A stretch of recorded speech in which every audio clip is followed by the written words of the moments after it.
Vamos iniciar mais uma aula do curso de Programação Orientada a Objetos com Java. Na aula de hoje nós vamos falar um pouquinho sobre herança e tipos de acesso na herança, tipo de acesso ao atributo e variáveis.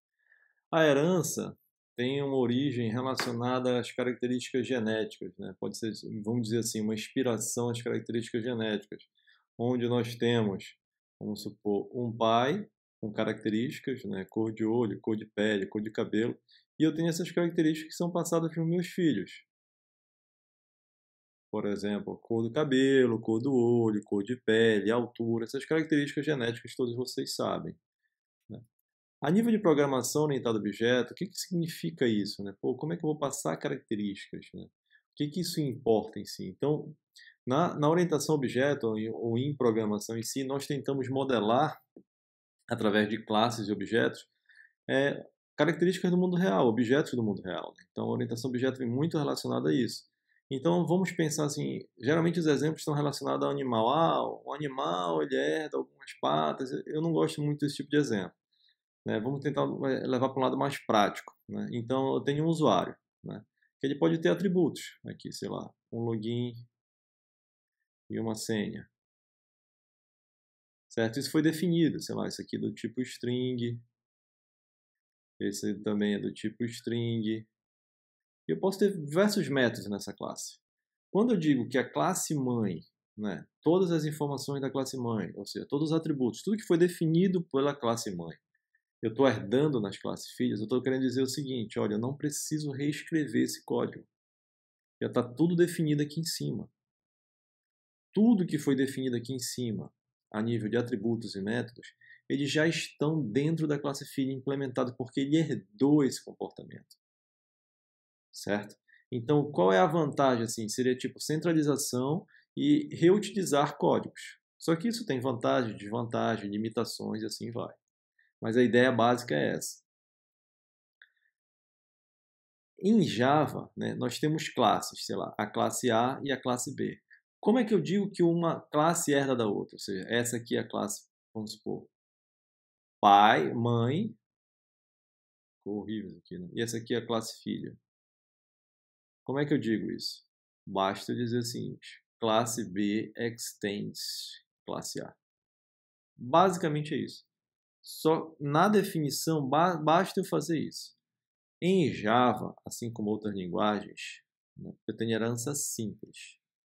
Tem linguagens que permitem herança múltipla, o que gera alguns tipos de conflitos que precisam ser resolvidos. Em Java não existe isso. A herança é simples. O que quer dizer? Eu só posso herdar de uma única classe.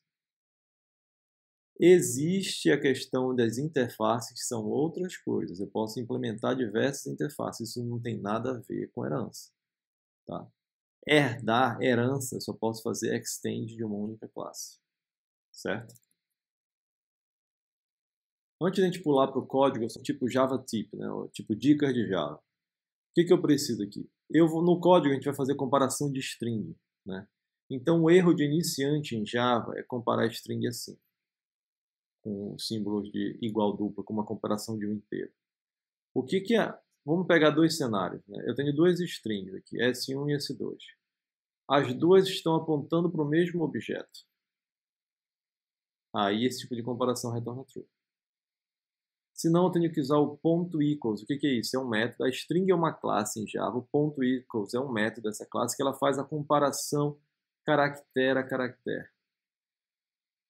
Quando isso aqui vai dar diferente? Quando eu tenho dois objetos diferentes, S1 e S2, mesmo com o mesmo conteúdo, apontando para referências diferentes, ele vai dar false.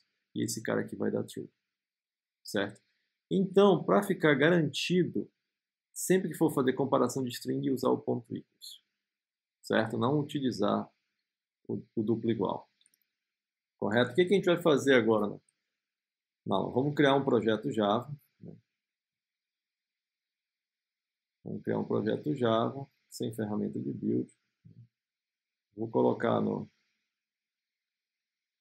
aula de herança, vou criar aqui a parte do projeto que eu vou chamar de code. E eu vou fazer o quê? Eu vou criar a classe usuário.java. Eu não posso esquecer, usuário.java. public class usuário. Eu vou abrir e fechar minha classe. Eu vou definir string login string senha.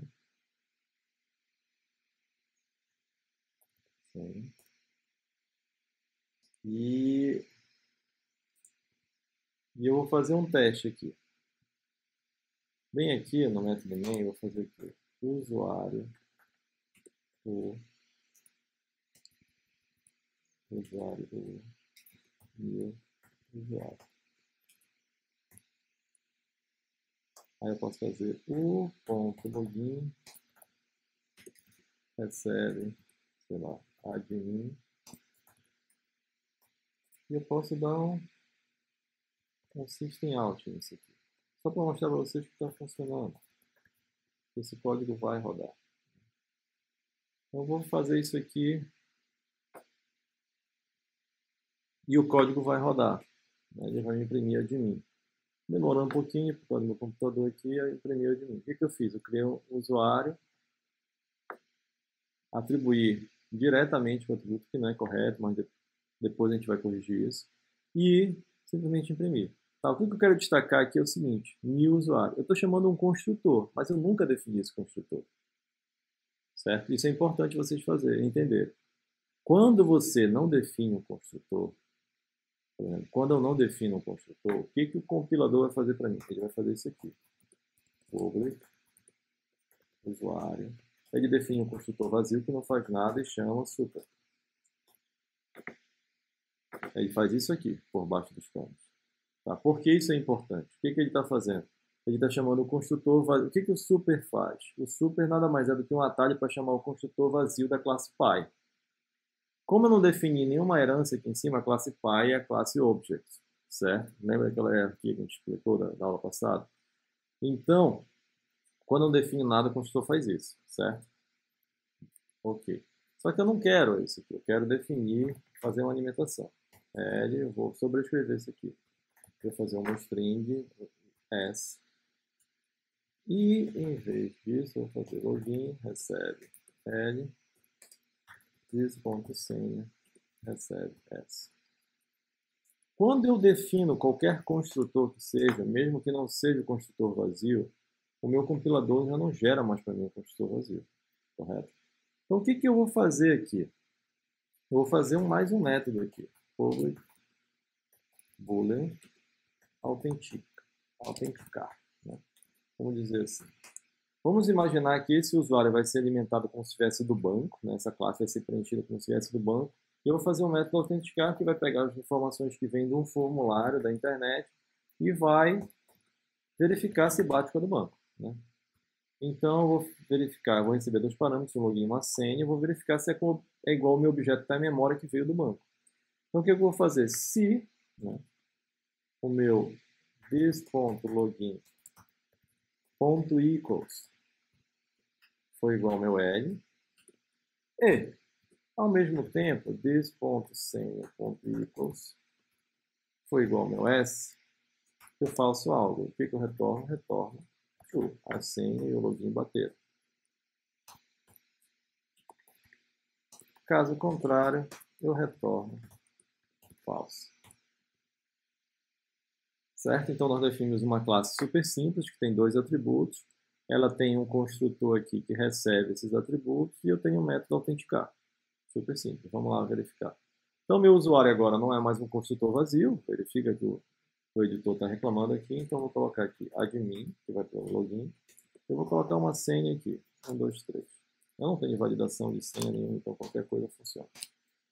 E o que eu vou fazer aqui? Eu vou fazer o usuário.autenticar. Aí eu vou passar para ele aqui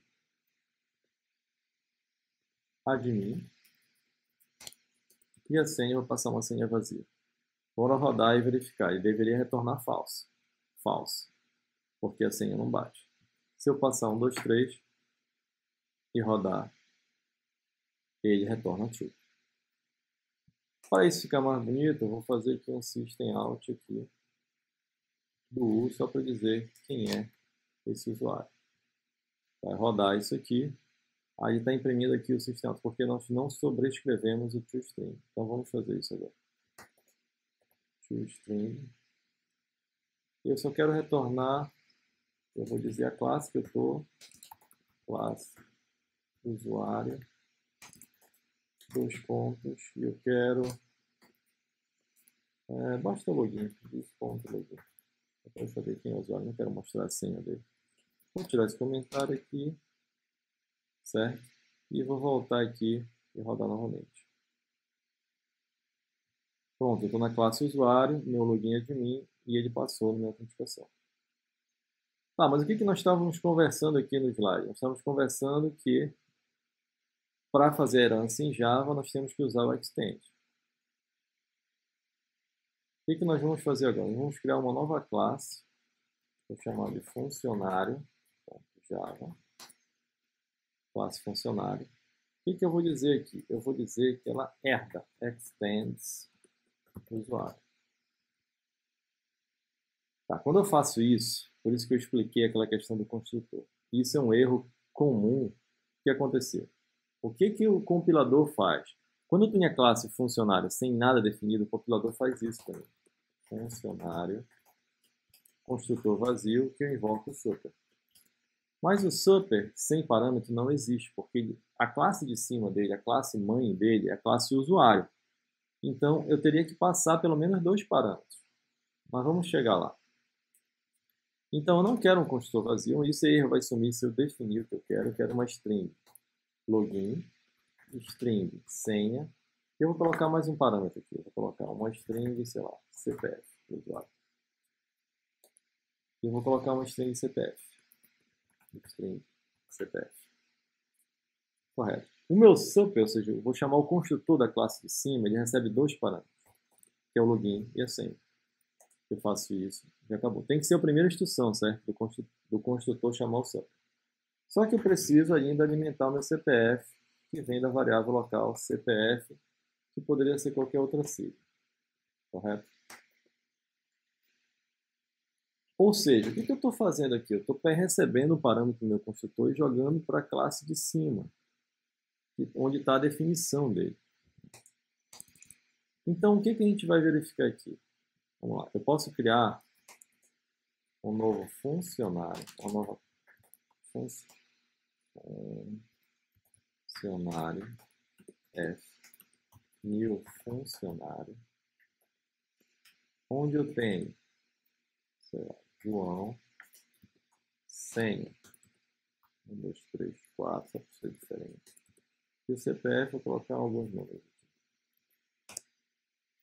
Se eu der um system out, não system out, no meu F, e eu chamar o autenticar, eu posso chamar o autenticar no meu F também. Eu vou chamar João, 1, 2, 3, 4. Vamos rodar isso aqui. Reparem duas coisas engraçadas, né? Tipo, em nenhum momento eu defini os atributos da classe funcionário, em nenhum momento eu defini login e senha na classe funcionário, em nenhum momento eu defini o método autenticar. Né? Então, como é que ele consegue ter, um funcionário consegue ter esse método aqui e consegue ter esses atributos?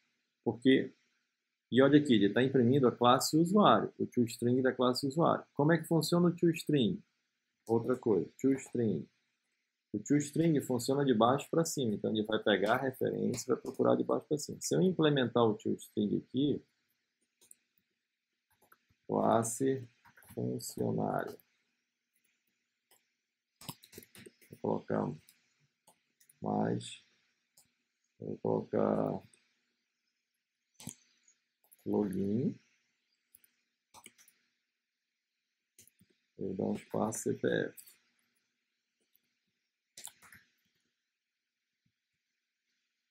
Prestem atenção, ó, eu estou acessando uma variável que não foi definida aqui. Mas como é que eu tenho acesso a isso? Porque eu estou herdando de funcionário. Vamos rodar novamente para vocês verem o que vai mudar aqui. Vai mudar aqui, ó. Primeiro print, usuário admin, passou a senha. Classe funcionário, João, CPF tal, ou seja, chamou o toString da classe funcionário e passou a senha aqui. Se eu mudar isso aqui, não vai funcionar. Ó, passou, autenticar falso. Então, o que, que nós vimos aqui? Nós criamos uma classe usuário, definimos alguns atributos e definimos alguns, no caso, um método só, na verdade dois, né? toString. E criamos a classe funcionário, que herda da classe usuário, e definimos apenas um atributo. Correto? E definimos um construtor, que vai chamar o construtor de cima e vai fazer o atributo nesse novo objeto. Redefinimos o toString. Criamos a classe usuário, com admin e 1, 2, 3. Demos o print, que vai chamar o toString da classe usuário. Depois chamamos o método autenticar, que está definido na classe usuário. Criamos a classe funcionário F, que é uma subclasse de usuário, que redefiniu e chama o construtor da classe pai, né? Define, além disso, o CPF, deu print no funcionário e chamou o autenticar, que foi definido na classe superior. O que foi visto na aula de hoje? Né? O que é herança? Construtor default e super, como é que eles trabalham? Comparação de strings e a verificação do tipo de acesso nós vamos deixar para exercício da próxima aula. Certo? Por quê? Porque o que nós fizemos aqui, nós trabalhamos com o acesso default aos atributos. Né? Como exercício da próxima aula, nós vamos verificar como é que nós faremos para proteger esses atributos da classe e qual é a influência disso.